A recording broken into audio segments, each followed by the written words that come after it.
माँ अजीम हो तो फिर बेटे भी अजीम ही होते हैं, माँ अजीम हो तो बेटा भी फिर।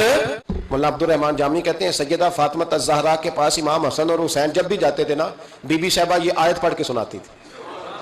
मुल्ला जामी ने इसको लिखा है, ये आयत बीबी साहिबा सुनाती थी कि बेटे नमाज कायम रखनी है, भलाई का हुक्म देना है, बुराई से रोकना है, और इस रस्ते में जो मुसीबत आएगी उस पर, और इन्न ज़ालिका मिन अज़्मिल उमूर, बेटे ये मामूली काम नहीं, ये बड़े अज़म वाले काम है, ये बड़े हौसले वाले। माँ जब इन लफ्जों में तरबियत करे, माँ जब कहे, ऐसे ही ना समझना कि लोगों को भलाई का हुक्म देना कोई आम काम है, ये आम काम नहीं, नमाज पढ़ना कोई आम काम है।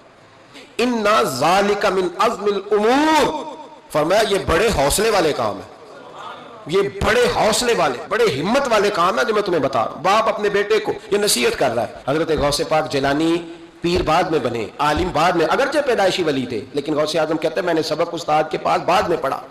पहले दिन जब घर से निकला, अब्बा जी मेरे विसाल कर गए थे, मैंने हजरत अबू सईद मखजूमी के हाथ पर बैत बाद में हुआ, खिलाफत बाद में मिली, सारा कुछ बाद में हुआ।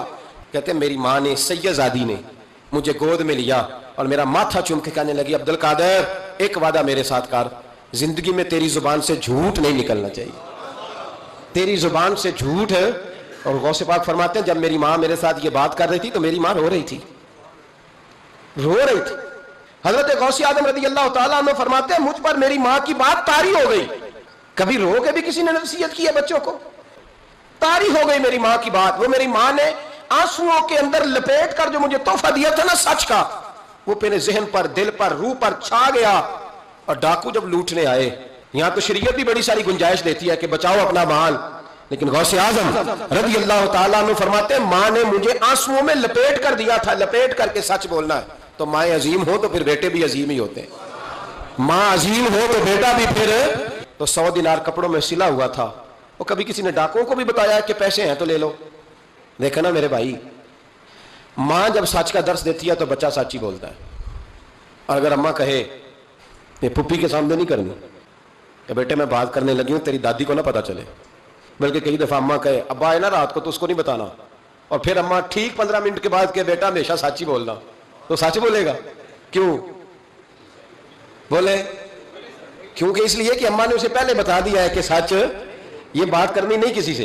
तो आपने 3 लेक्चर तो उसको झूठ के दे दिए, मैं कर रही हूं पर तूने किसी से नहीं करनी। अब अगर आप उसे कहे सच बोल तो वो बोलेगा। फिर दरवाजे पे दस्तक हुई, आप अंदर बैठे थे, बच्चे से कहा कि जाके बाहर कह दो कि अब्बा जी घर में मौजूद है। फिर आपने ठीक है 1 घंटे के बाद उसको सच का लेक्चर देना शुरू कर दिया, बोलेगा सच? आपने खुद कहा कि बेटे ये टेलीफोन उठा, इस बंदे के पैसे देने, इस फोन सुन, इसको कहना कि मेरे अब्बा जी फोन घर में भूल गए। वो भी फिर जाएगा ना जब अपने दोस्त के घर, तो टेलीफोन अब्बा जी का आएगा तो दोस्त को देके कहेगा अब्बा जी से कहे कि वो टेलीफोन मेरे पास भूल गया, क्योंकि ये आपने पट्टी पढ़ाई हुई है। याद रखें, घर के अंदर जब तक आपका किरदार, आपका इखलास, आपका दर्द